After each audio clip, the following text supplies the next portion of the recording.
Você já parou para pensar como seria o mundo sem os relógios precisos? Como seriam as guerras se os submarinos e aeronaves não pudessem ser detectados?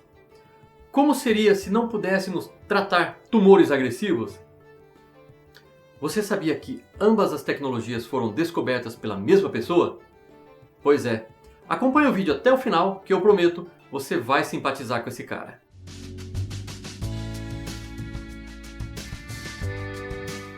Olá, eu sou Flávio Santos e você é muito bem-vindo ao Industrial Evo. Microfones, relógios de quartzo, impressoras a jato de tinta, sonar. O que eles têm em comum? Eles contam com um fenômeno encontrado em alguns cristais, cerâmicas e até mesmo em ossos. Ele foi descoberto por ninguém menos que o físico francês Pierre Curie, trabalhando com seu irmão mais velho, Jacques, e utilizando materiais ao estilo MacGyver. Descobriu um efeito hoje conhecido como efeito piezoelétrico. Você sabia que hoje as pessoas são contratadas por competências técnicas e dispensadas por falta de competências comportamentais? Isso mesmo, são dispensadas por comportamento. Existem vários treinamentos sobre inteligência emocional e eles trabalham a PNL, Programação Neurolinguística. Eu separei aqui um excelente treinamento sobre PNL. São 50 horas de conteúdo original que você pode acessar a qualquer momento, em qualquer dispositivo, de onde quiser. Você vai aprender a identificar perfis, estados emocionais, criar empatia, criar âncoras afetivas, trabalhar expressões não verbais, eliminar medos, enfim, muito conteúdo relevante em um treinamento que é muito requerido para cargos de sucesso. Confere o link na descrição, você vai se surpreender. Se é novo por aqui, se inscreva, aproveite, deixe o seu like, isso ajuda demais o canal. Compartilhe o conhecimento. Pierre nasceu em Paris em 1859, filho do médico Eugène Curie. A educação inicial de Pierre foi pouco comum. Seu pai optou por professores particulares para o menino, que acreditava ser a melhor abordagem, já que o temperamento e o intelecto aguçado do menino eram diferenciados. Pierre mostrava uma aptidão precoce em matemática e geometria, e aos 16 anos se tornou bacharel em matemática. Ele obteve o equivalente a um mestrado aos 18 anos, mas devido à falta de dinheiro, acabou sendo forçado a adiar o doutorado. Durante essa pausa nos estudos, ele ganhava uma vida miserável como instrutor de laboratório. Pierre começou a conduzir experimentos químicos aos 20 anos, juntamente com seu irmão, e o foco deles eram as estruturas dos cristais. Eles estavam especialmente interessados no efeito piroelétrico, onde uma mudança de temperatura em um material cristalino gera um potencial elétrico, ou seja, gera eletricidade. Mas em seus testes acabaram chegando a lugar nenhum. Os irmãos imaginavam que havia uma correlação direta entre a eletricidade gerada pelas mudanças de temperatura e a deformação mecânica do material testado. Iniciando novos testes, desta vez super equipados com papel alumínio, cola, arame, ímãs e uma serra de joalheiro, eles testaram vários tipos de cristais, incluindo quartzo, topázio, açúcar de cana, sal de Rochelle e turmalina. Me fez até lembrar do MacGyver. Não, o do Mallet. É um pouquinho mais velho. Como resultado, os irmãos descobriram que quando esses cristais eram comprimidos, não aquecidos, a deformação mecânica de fato resultava em eletricidade. Vale ressaltar que não é comprimir e manter. Deve haver uma frequência na compressão. Essa descoberta aconteceu em março de 1880, quando Pierre tinha apenas 20 anos de idade. Esse efeito mais tarde foi denominado piezoeletricidade, do grego piezen, que significa comprimir, pressionar, e da palavra eletricidade. Se tiver curiosidade sobre a história da eletricidade, tem um vídeo aqui no canal e eu vou deixar um link na descrição. Os melhores resultados foram encontrados no quartzo e no sal de Rochelle. Com essa descoberta, os irmãos imediatamente inventaram o eletrômetro piezoelétrico de quartzo. O eletrômetro é um tipo de instrumento que mede a diferença de potencial entre dois corpos. No ano seguinte à descoberta, em 1881, o matemático Gabriel Lippmann demonstrou que deveria haver um efeito piezoelétrico inverso, ou seja, uma reversibilidade. Se fosse aplicada eletricidade em um cristal, a resposta seria a deformação do metal. Os irmãos não perderam tempo e correram para testar a teoria de Lippmann. E nos experimentos, eles comprovaram que o matemático estava correto. A piezoeletricidade poderia, de fato, funcionar na outra direção.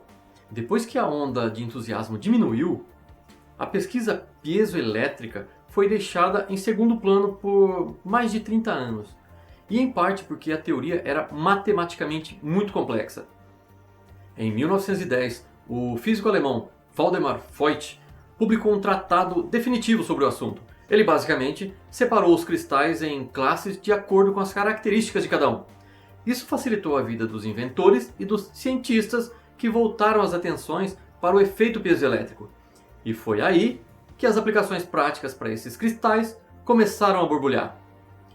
Um dos exemplos foi a criação do sonar para detecção de submarinos na Primeira Guerra Mundial.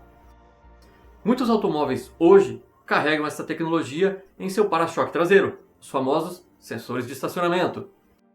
O relógio de quartzo também utiliza esse princípio, já que o quartzo vibra em uma frequência constante quando estimulado por uma corrente elétrica alternada. Os captadores de som de instrumentos musicais também são cristais piezoelétricos em formato de pastilhas. Na indústria, os sensores ultrassônicos são muito utilizados para medição de nível de sólidos, como areias e cavaco de madeira, além dos líquidos, e usam essa mesma tecnologia como princípio de funcionamento. Mas voltando um pouco e continuando a história do Pierre, nesse ato de 30 anos, ele passou a investigar o magnetismo.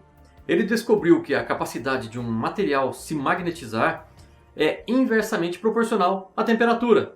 Quanto maior a temperatura, menor será a magnetização e vice-versa. Essa descoberta foi nomeada Lei de Curie. Outra descoberta foi o ponto de Curie, que é a temperatura crítica em que os materiais ferromagnéticos deixam de ser ferromagnéticos. E eu vou adorar fazer um vídeo sobre esse tema. Pierre até flertou com o espiritualismo paranormal próximo do final do século. Ele assistiu a sessões espíritas com a famosa médium Eusápia Palladino. Mas é claro, tudo sendo um experimento científico, com notas de observação detalhadas, na esperança de que tal estudo pudesse trazer luz sobre o magnetismo. Em 1894, ele escreveu para a noiva Marie Sklodowska, abre aspas, devo admitir que esses fenômenos espirituais me interessam intensamente. Acho que neles há questões que tratam da física. Pierre e Marie se casaram no ano seguinte, quando ele finalmente concluiu seu doutorado, com uma tese sobre o magnetismo. Ele se tornou professor de física e química em Paris em 1895. Seu irmão Jacques se tornou professor de mineralogia na Universidade de Montpellier. Marie substituiu seu irmão como parceiro científico de Pierre e os dois descobriram o elemento rádio, de onde vem o termo radioativo, utilizado em larga escala no tratamento de tumores, a radioterapia. Mais tarde eles descobriram também o elemento polônio. Com essas descobertas e estudos, o casal compartilhou o Prêmio Nobel de Física em 1903 com Henri Becquerel. Perto do fim de sua vida, Pierre já mostrava os primeiros sinais de superexposição ao rádio. As roupas dele eram com frequência tão radioativas que ele teve que adiar experimentos por várias horas porque a radioatividade interferia nos instrumentos. A unidade de radioatividade é chamada de Curie, em homenagem a Marie. Mas Pierre acabou sendo poupado de uma morte horrível por causa da radiação. Em vez disso, ele morreu em um acidente um tanto peculiar, atropelado por uma carroça no coração de Paris, enquanto cruzava uma rua movimentada. Isso até me fez lembrar de um amigo dos tempos de Senai, que foi atropelado por um carrinho de mão carregado de frutas em plena 13 de maio em Campinas. Marie sempre sentia que Pierre não recebia o respeito e o apoio que merecia de seus colegas cientistas. Ele não se envolveu na política acadêmica, preferiu se concentrar em sua pesquisa. Foi rejeitado para um cargo de professor em mineralogia e negado a adesão à Academia Francesa em 1903, mesmo ano em que ganhou o Prêmio Nobel. Seu trabalho inicial sobre piezoeletricidade não foi talvez sua descoberta mais significativa ao longo de sua ilustre carreira. Mas como ele mesmo observou em uma carta de 1894 que escreveu para a esposa, abre aspas, na ciência podemos aspirar e realizar algo. Cada descoberta, por menor que seja, é um ganho permanente. Confira os links na descrição. Se gostou do vídeo, não esquece do like, inscreva-se, deixe seu comentário. Um forte abraço!